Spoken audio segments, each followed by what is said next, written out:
السلام علیکم ورحمۃ اللہ وبرکاتہ. حامدا ومصليا أما بعد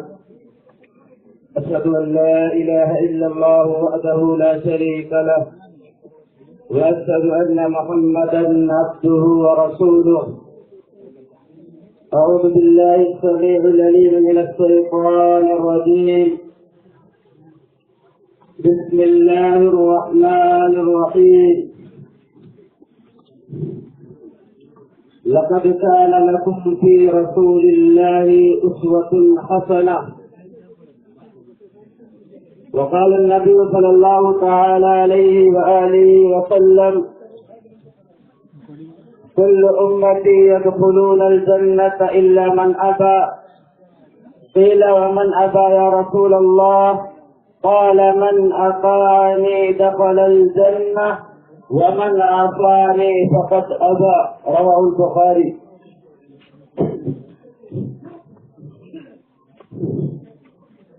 استاد محترم، معزز و مکرم علماء کرام،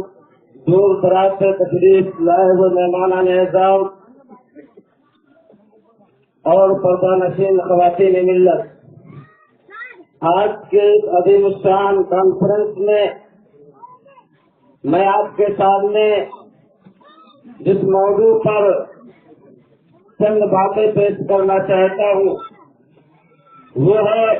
رسول اللہ صلی اللہ علیہ وسلم کا اسوہ ہی ہماری نجات کا باعث ہے. آج جب کی دنیا کی طرف ہم نظر دوڑاتے ہیں، ہر طرف علم کا، ہر طرف مصیبت غم خاری لگی ہوئی ہے، ہر طرف بے چینی ہے، ہر کوئی پریشان ہے، مصیبت میں مبتلا ہے، ہر کوئی چاہتا ہے کہ وہ کامیاب ہو جائے، اسے نجات مل جائے. لیکن آج لوگ پتہ نہیں کون کون سے جگہوں سے نجات کی راہ ڈھونڈتے ہیں، پتہ نہیں کون کون سے مقام سے اپنے نجات کے طریقے نکالتے ہیں، جبکہ رب العالمین ہمیں اور آپ کو کھلے طور پر واضح انداز میں فرماتا ہے، اے دنیا والے یاد رکھ لو، لقد كان لكم في رسول الله أسوة حسنة. ہمارے اور آپ کی زندگی کے بارے میں اللہ رب العالمین نے فرمایا، لوگوں اگر کامیابی چاہتے ہو، اگر زندگی کے اندر کچھ زندگی خوشگوار بنانا چاہتے ہو تو یاد رکھو، لقد كان لكم في رسول الله أسوة حسنة. تمہارے لیے تمہارے رسول کی زندگی میں بہترین نمونہ ہے. ہم اپنے رسول کی زندگی کو دیکھیں کہ ہمارے رسول نے کس کس انداز سے اپنی زندگی کو جیا ہے، کون کون سی مصیبتوں کو ہاتھ میں برداشت کی ہے، اور نبی کریم صلی اللہ علیہ وسلم نے لوگوں کو نجات کا طریقہ کس انداز سے بتلایا ہے. آپ صلی اللہ علیہ وسلم کی ساری زندگی کو ہم آپ دیکھ لیں، کس طریقے سے نبی کائنات علیہ السلام کی زندگی ہمارے آپ کے لیے نمونہ بنتی ہے. ہمیں اور آپ کو اس کو اپنے اندر اخذ کرنا ہے، ہمیں اور آپ کو اسے ہماری جامع بنانا ہے. صرف تقریریں نہیں کرنی ہے، صرف تقریریں نہیں سننی ہے، بلکہ ہمیں اور آپ کو چاہیے کہ ہمارا اخلاق رسول کے اخلاق کے طریقے پر ہو، ہمارا رہنا چہرہ رسول کے طریقے جیسا ہو، ہماری تعلیم رسول کے طریقے پر ہو، ہمارے لباس رسول کے طریقے پر ہو، ہمارا کھانا اور پینا رسول کے طریقے پر ہو، ہمارا اٹھنا اور بیٹھنا رسول کے طریقے پر ہو. یہی اتباع سنت کا پیغام ہے، یہی اتباع سنت کا تقاضا ہے کہ اپنی زندگیوں کے اندر رسول اللہ صلی اللہ علیہ وسلم کی پوری زندگی کو نافذ کرنے کی کوشش کریں. صرف زبانوں پر ہم آپ رسول کی محبت کا دعویٰ مت کریں. اللہ کے نبی جناب محمد رسول اللہ صلی اللہ علیہ وسلم نے اپنے اتباع کے بارے میں فرمایا، اور حالت رب العالمین نے پہلے فرما دیا تھا، دنیا والوں اگر تم نے رسول کی بات مان لی، رسول کے راستے پر چلے، رسول کی پیروی کی، رسول نے جو کہا اس کو کیے، اور رسول نے جس سے روک دیا اس سے بعد آ جائے، تو یاد رکھو تمہاری کامیابی کے لیے یہی ساری چیزیں کافی ہے. اسی لیے اللہ تبارک و تعالیٰ کے نبی کریم صلی اللہ تبارک و تعالیٰ کے نبی جناب محمد رسول اللہ صلی اللہ علیہ وسلم نے فرمایا، شیخ بخاری کتاب کتاب رسول نقل آیت ہے، آپ صلی اللہ علیہ وسلم نے فرمایا کل امتی يدخلون الجنۃ الا من ابى، اللہ کے نبی صلی اللہ علیہ وسلم نے فرمایا میری امت کے سارے لوگ جنت میں جائیں گے سوائے اس سے انکار کرے۔ آپ سے پوچھا گیا اے اللہ کے نبی صلی اللہ علیہ وسلم کون ہے جو آپ کی باتوں کا انکار کرے؟ آپ نے فرمایا من اطاعنی دخل الجنہ، تو میرے راستے پر رہا، تو میرے طریقے پر رہا، تو میری پیروی کرتا رہا، اور کوئی انسان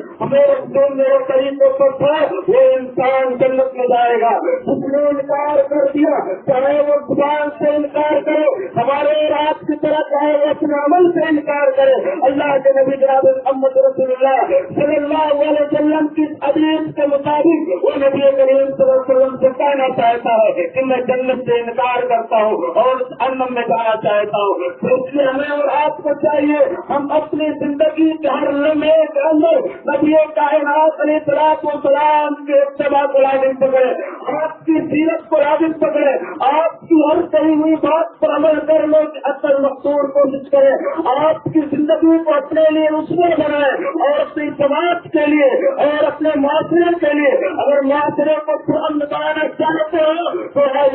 ہم اور آپ اللہ کے رسول صلی اللہ علیہ وسلم کی سیرت کو اپنائیں، ہم اور آپ رسول اللہ صلی اللہ علیہ وسلم کے طریقے کو اپنائیں، ہم اور آپ رسول اللہ صلی اللہ علیہ وسلم کے اسوے کو اپنائیں۔ آپ کی زندگی دیکھ لیجیے، آپ بڑوں کے ساتھ کیسے رہتے تھے، آپ چھوٹوں کے ساتھ کیسے رہتے تھے، آپ بزرگوں کے ساتھ کیسے رہتے تھے، آپ بچوں کے ساتھ کیسے رہتے تھے، آپ پڑوسیوں کے ساتھ کیسے رہتے تھے، آپ صلی اللہ علیہ وسلم کھانا کی سردار سکھایا کرتے تھے، چاہے آپ سے کھاتے تھے یا بائے آپ سے کھاتے تھے۔ نبی کائنات علیہ السلام سوائے عادت کے لیے جاتے تھے تو کس طرح جاتے تھے، نبی کائنات علیہ السلام نمازیں پڑھتے تھے تو کس طرح پڑھتے تھے۔ ہم اور آپ اس طریقوں کو اس چیز کو بھی لینے کی کوشش کرتے ہیں، ہمیں اور آپ کو جو چیزیں پسند آتی وہ لینے کی کوشش کرتے ہیں۔ اللہ کے بندو ایسی چیزوں سے ہمیں اور آپ کو باز آنا چاہیے، ہمیں اور آپ کو ایسی چیزوں کو چھوڑ دینا چاہیے کسی اپنے من کی بات اور اپنے پسند کی چیزوں کے لیے۔ اللہ کے بندو اس آسمان کا سب سے بڑا نہیں ہے بلکہ نبی کائنات علیہ السلام نے صحابہ کرام کا اور آپ کی معاشر شخصیتوں کا آئے تو یہ تھا کہ نبی کریم صلی اللہ علیہ وسلم ہر سنت کو، ہر طریقے کو، ہر عمل کو وہ انتہا بنا کر رکھتے تھے، ایک بھی سنت کو چھوڑنا دوبارہ نہیں کرتے تھے، ایک بھی طریقے کو چھوڑنا دوبارہ نہیں کرتے تھے، ایک بھی چیز پر عمل کرنا دوبارہ نہیں چھوڑتے ہیں۔ ہمارا معاملہ یہ ہے کہ ہم ایک عمل کو کرنے کے لیے پچھتاتے ہیں، ایک عمل کو کرنے کے لیے کئی بار سوچتے ہیں، جس کے نبی کائنات علیہ السلام کے تعالیٰ کسی عمل کو چھوڑنے سے ڈرتے اور خوف کھاتے تھے کہ کہیں یہ عمل کا چھوڑنا ہمارے اور آپ کے لیے دخول جنت کا، دخول جہنم کا باعث کا بن جائے۔ اس سے ہمیں اور آپ کو چاہیے کہ ہم اور آپ اپنی زندگی کے اندر نبی کائنات علیہ السلام کی سیرت کو لازم پکڑے اور ہم اور آپ اپنی زندگی کے اندر اللہ کے رسول صلی اللہ علیہ وسلم کی زندگی کو لازم پکڑے۔ خلاصہ کلام بھی یہی ہے کہ لوگوں اپنی زندگیوں کے ہر عمل کے اندر ہمیں اور آپ کو چاہیے کہ ہم رسول اللہ صلی اللہ علیہ وسلم کے طریقے پر رہیں اور صرف زبانی جماعت کرنے سے بہتر ہے کہ میدان عمل میں اتر آئے، کیونکہ آج عمل کی ضرورت ہے، آج عمل کی ضرورت ہے، آج ہمارے بہت چلتی ہے، آج صرف زیادہ طور سمجھ ہمیں اور آپ کو عمل سے دینی ہے، کیونکہ زبانیں چلانے والے بہت ہیں، عمل کرنے والے بہت کم ہیں، تو اس لیے ہمیں اور آپ کو چاہیے کہ ہم اور آپ عملی میدان میں اتر جائے۔ اللہ رب العالمین سے آخر میں دعا ہے کہ تم تمام لوگوں کو کہنے اور سننے سے زیادہ عمل پیرا ہونے کی توفیق عطا فرمائے۔ جب تک ہم اس دنیا میں ایمان پر اور ہمارا خاتمہ ایمان پر آمین۔ رب العالمین الحمد للہ۔